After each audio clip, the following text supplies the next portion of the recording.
What's up, allies? Welcome to another video. In today's video, we're going to be giving you guys our 6 months review of the ROG Ally and why I think now more than ever is the best time to actually buy an ROG Ally. So if that's something you guys were interested in, make sure you hit the like button, subscribe to this channel. Let's get right into this video. Alright, so let's talk about the design. As you guys know, since this release, we have the Lenovo Legion Go and the Steam Deck OLED that has been released. But there's just something about this design that just looks elegant, right? This is the only white device that's out right now. The RGB light just pops out at you. It's a really fun form factor. It's really light and small in the hand to hold. I mean, look at the back, look at the extra detail that just goes into this device. It's a sexy looking device and it's definitely one of the more premium looking device out of all this three here. So when it comes to design, I do have to give the look to this one. Something though to take into consideration is that this design is kind of fragile. I keep having issues with my triggers. You guys have seen videos with that. As elegant as this is not the most durable device, but I do love the way this feels in the hand to hold, and I also love the way that it looks. So I'm really impressed with what RGA did with this design for sure. So let's talk about pricing with this device. Since this device released, there's actually another cheaper model that released that does not have the Z1 Extreme chip. So again, you guys might want to consider that if you are in the budget. You can get that for only 400 bucks. It's currently $200 off.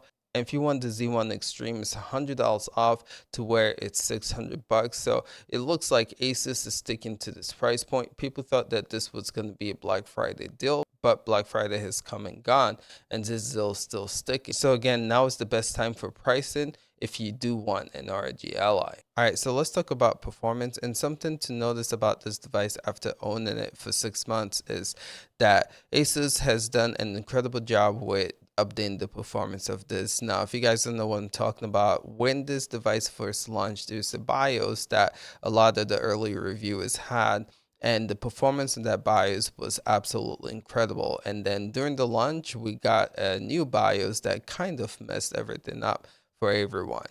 And since then, Asus has been trying to update this device to bring the same performance that first BIOS got. Something that you notice is that recently Asus has been doing better when it comes to BIOS and performance. Now this is the latest one, and you'll see games like Cyberpunk. This is running at 15 watts, and you get, as you can see, close to 30 FPS here. Now this is the DLC, and this is a very demanding area.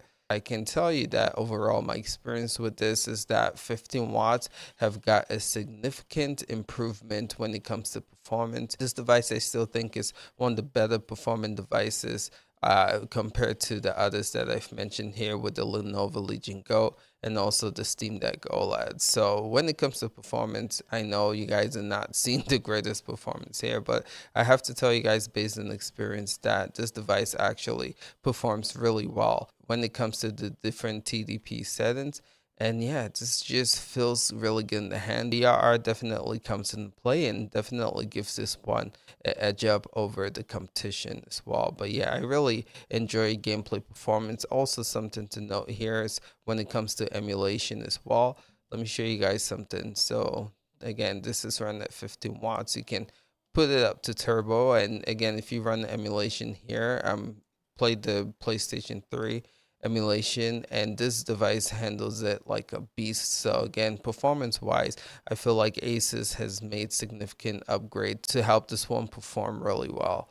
So if you guys are looking for a good handheld to play the latest AAA games, this would be the one to recommend for sure. So you can see now it's getting up to 40 FPS, and that's because I changed it to turbo mode. Again, you have different options to get better performance on here. So performance wise, would highly recommend this device. So originally when I got this device, I said Armoury Crate, which is the UI that goes over Windows, ran like crap. But I feel like lately Asus has been doing an incredible job with just updating it. They've added a lot of new features. For instance, this the end task button is now 900p when it comes to resolution, and they just make this a lot easier to navigate and it's just really snappy. And I think Asus has done an incredible job. Everything just is easier to navigate, and they've added features like gyro on here as well. So a lot of great things going for Emerald Crate right now is definitely usable.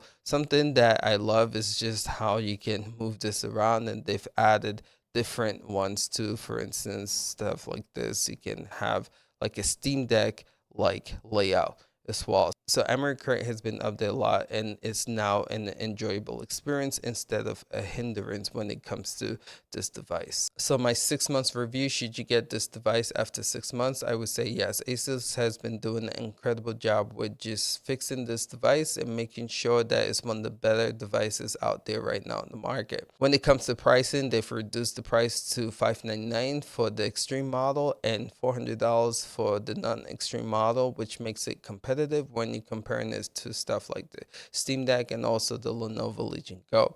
When it comes to fixes, you're not hearing a lot of people complain about the trigger issues and also the micro SD card issues anymore. It seems like Asus has been doing a good job just making sure that these devices have been fixed and they are working. When it comes to features and communication, that is something that Asus struggled with originally when they launched, but now they've been quite consistent with updating this device. But not only that, they've been quite consistent with communicating to us and also adding features that the community has been requested. So yeah, this device has my recommendation after 6 months. You guys should definitely look into this one if you were interested in playing games on a PC form factor on a handheld. Catch you guys in the next one. Till next time, peace out.